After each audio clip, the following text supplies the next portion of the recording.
I never thought my own brother would try to take my child away from me.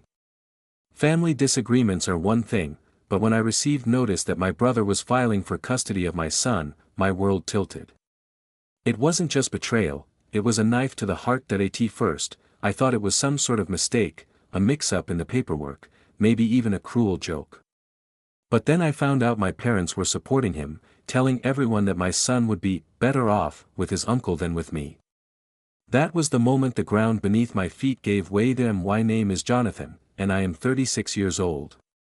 Right now, I am facing a battle I never imagined, fighting not just for custody of my child, but for my right to be a father in the face of betrayal from the very people who should have stood by me. The night I read those papers, I sat at my kitchen table staring at them for hours.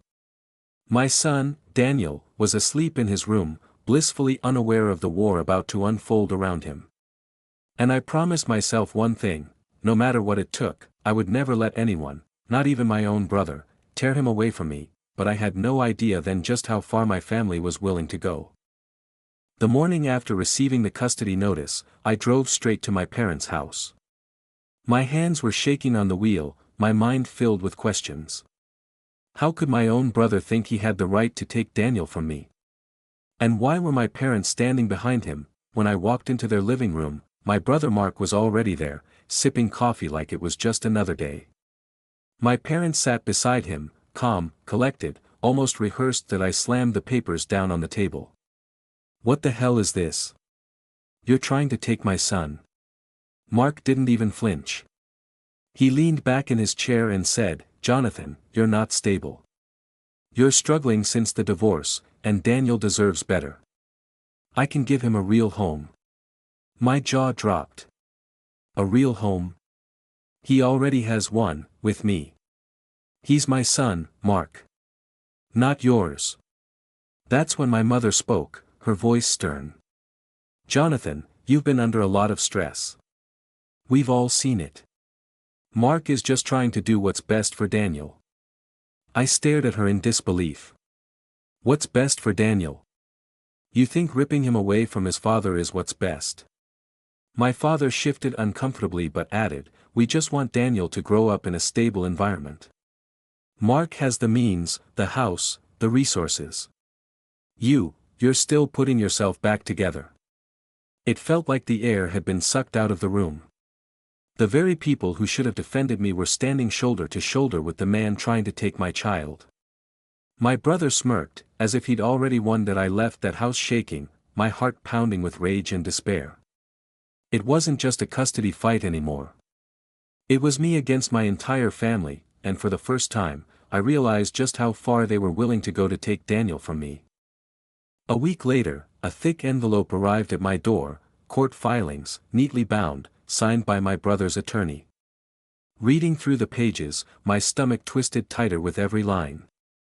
Mark wasn't just petitioning for temporary custody, he was requesting full custody of Daniel, citing instability and an unsafe environment.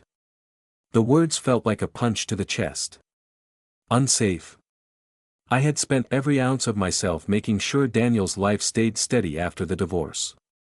I was the one packing his lunches, helping him with math homework, tucking him in every night.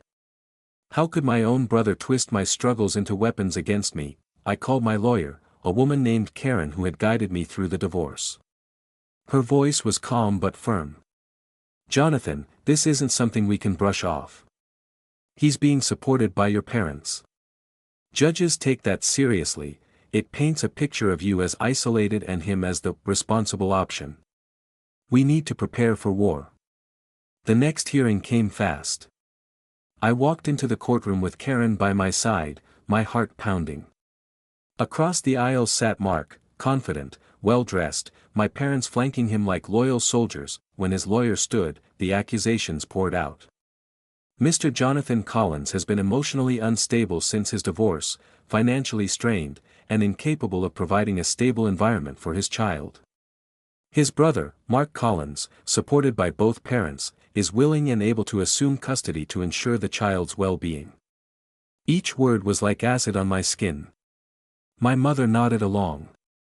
My father folded his hands, his expression grim but resolute. Then came the moment that nearly broke me, the judge granting temporary visitation to Mark while the case proceeded.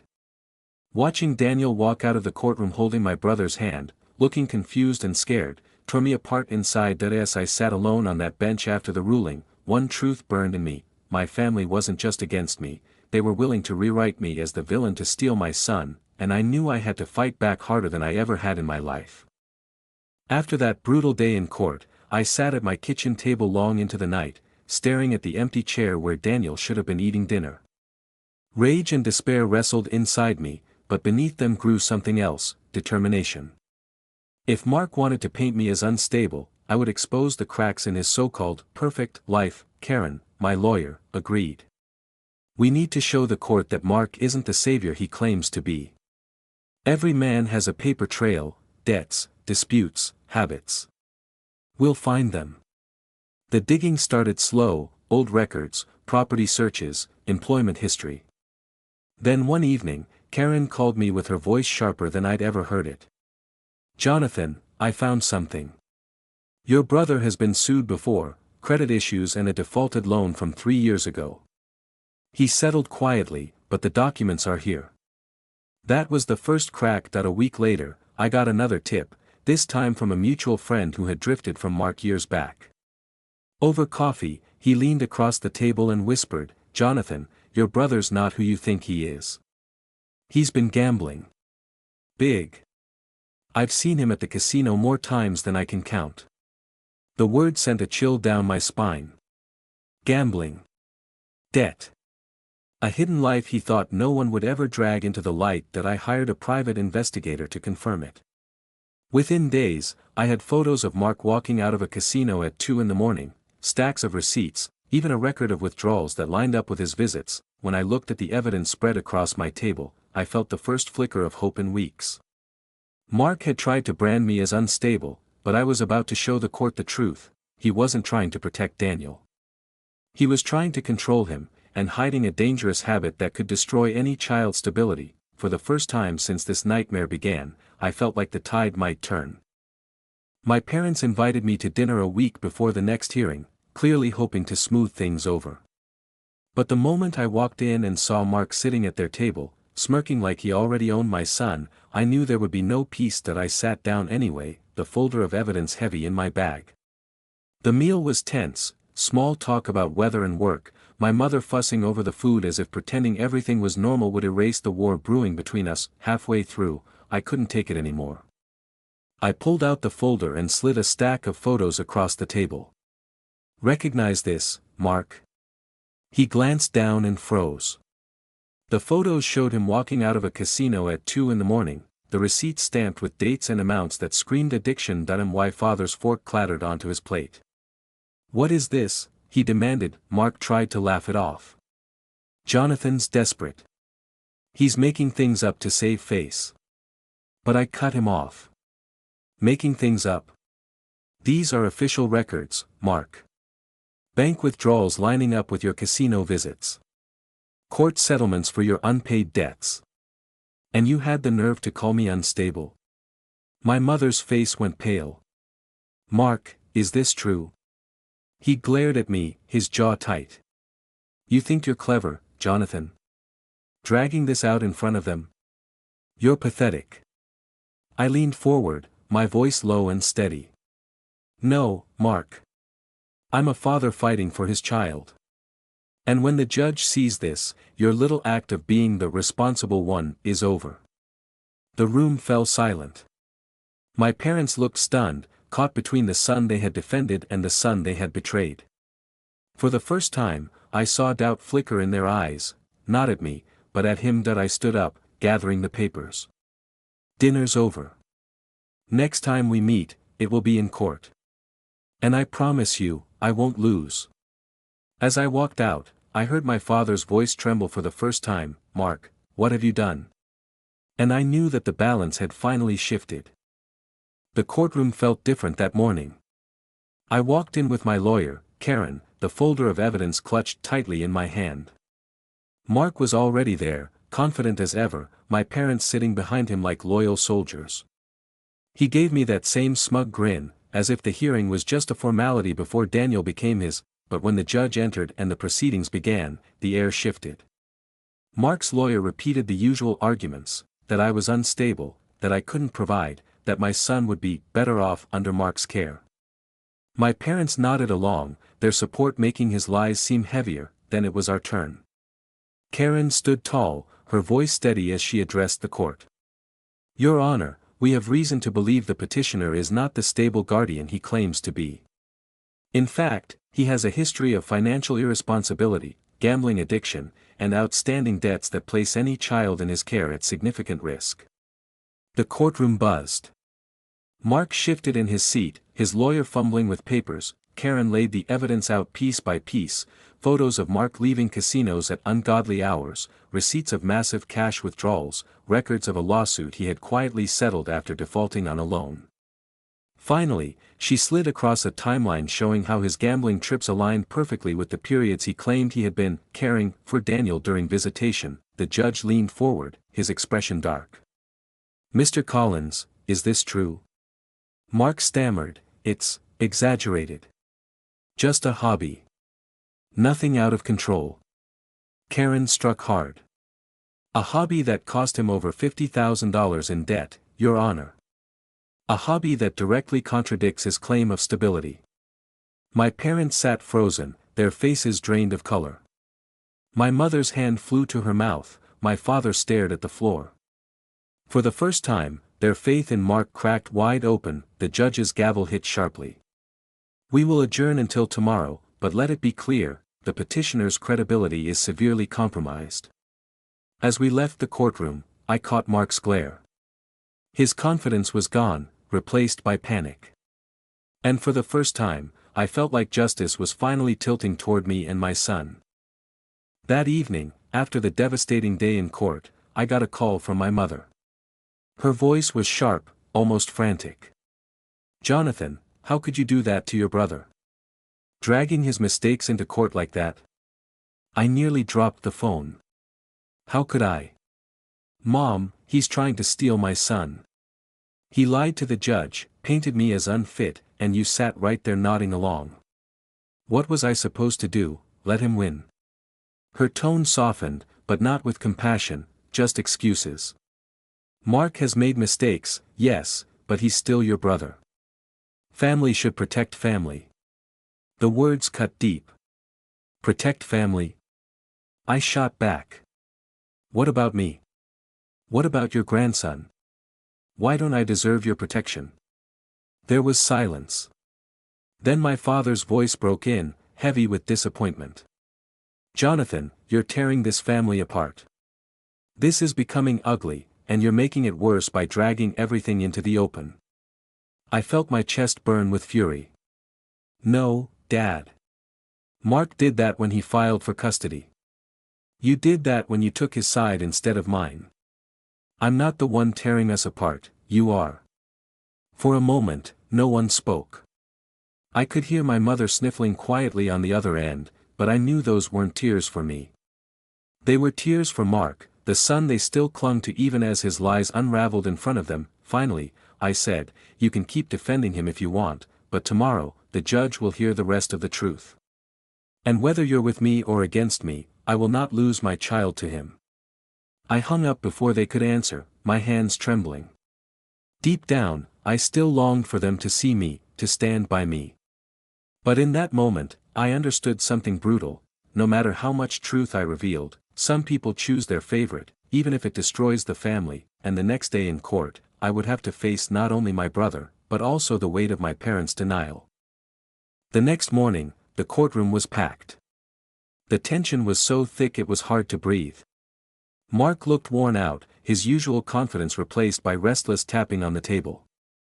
My parents sat behind him again, but this time their faces were pale, their eyes downcast. Karen rose first. Your Honor, yesterday we presented evidence of the petitioner's gambling debts and financial instability. Today, we present testimony that goes even further. She called a witness I hadn't expected, Mark's former co-worker. He took the stand and, under oath, revealed how Mark had been reprimanded for missing shifts, borrowing money from colleagues, and even falsifying time sheets. The words landed like hammer blows. Mark's lawyer tried to object, but the judge waved him off. The testimony is relevant. Continue. As the co-worker stepped down, Karen turned to the judge. Your Honor, the petitioner has built a false image of stability while hiding a pattern of reckless behavior. Meanwhile, my client has consistently provided for his child, maintained steady employment, and kept a safe home. The contrast could not be clearer. The judge nodded slowly, his expression firm. The credibility of the petitioner is severely undermined. The court is leaning toward maintaining custody with the respondent. The words echoed in my chest like music. For the first time since this nightmare began, the judge had said it out loud. I was the fit parent. That I glanced back at my parents. My mother's lips were trembling, her hands clenched in her lap. My father looked away, unable to meet my eyes. The certainty they once had in Mark seemed to crumble right there in that courtroom. As we walked out for recess, Mark muttered under his breath, "You think you've won? This isn't over." I stopped and faced him, my voice steady. "It's over, Mark. You just don't know it yet." And deep down, I knew the tide had turned for good. The final hearing was the longest day of my life. Every word, every piece of evidence, every glance from the judge felt like the world was holding its breath. Mark sat stiff beside his lawyer, his eyes bloodshot, his jaw clenched. My parents were there again, but this time they looked like shadows of themselves, uncertain, fragile, almost ashamed. When the judge finally spoke, the room went silent. After reviewing all evidence and testimony, this court finds that the petitioner, Mark Collins, has engaged in reckless financial behavior, concealed gambling debts, and failed to demonstrate the stability required for custody. Therefore, full custody will remain with the respondent, Jonathan Collins, with the petitioner granted limited visitation at the court's discretion. The gavel struck. Just like that, it was over. Mark exploded. "This is a joke. He doesn't deserve that kid, I do." His lawyer grabbed his arm, trying to pull him back, but his outburst only sealed the image the judge had already seen: instability, arrogance, denial. I looked at my parents. My mother had tears streaming down her face, whispering, "How did it come to this?" My father sat stone-faced, but when his eyes met mine, I saw something I had never seen before: regret. As I gathered my papers, Karen placed a hand on my shoulder. "You did it, Jonathan. You fought for your son, and you won." Walking out of that courtroom, I felt lighter than I had in months. Daniel was waiting for me at home, and for the first time, I could look him in the eye knowing I had protected him, no matter the cost. Mark had tried to take my child. My parents had stood by him. But in the end, the truth was louder than all their lies. When the storm finally passed, I brought Daniel home and tried to give him the normal life he deserved. His laughter returned to the house, his drawings covered the fridge again, and the silence that once haunted me was replaced by the sound of a child who felt safe. That was all I ever wanted. As for Mark, he disappeared into the background, bitter and humiliated. His visitation rights were restricted, and he spent more time nursing his anger than building any kind of real relationship with my son. My parents remained torn, sometimes reaching out, sometimes retreating back into guilt and silence. But the truth was, things could never go back to the way they were. They had chosen him over me, and no apology could erase the moment they tried to help take my child away. I learned to live without their approval, without their support. It hurt, but it also freed me. Because at the end of the day, the family that truly matters is the one you fight for, the people who depend on you, the ones who stand by you when the world tries to tear you apart. My name is Jonathan, I am 36 years old, and though my brother tried to take my child away, and my parents stood with him instead of me, I survived. I fought back. And I kept the most important person in my life exactly where he belongs, by my side. If you've stayed with me until the end, thank you. My advice is this: blood doesn't always mean loyalty. Sometimes, the hardest thing you'll ever do is stand alone, but if you do it for the right reasons, you'll come out stronger. And if my story meant something to you, don't forget to subscribe and leave a like. Until next time, take care of yourselves, and remember, family is the people who truly show up.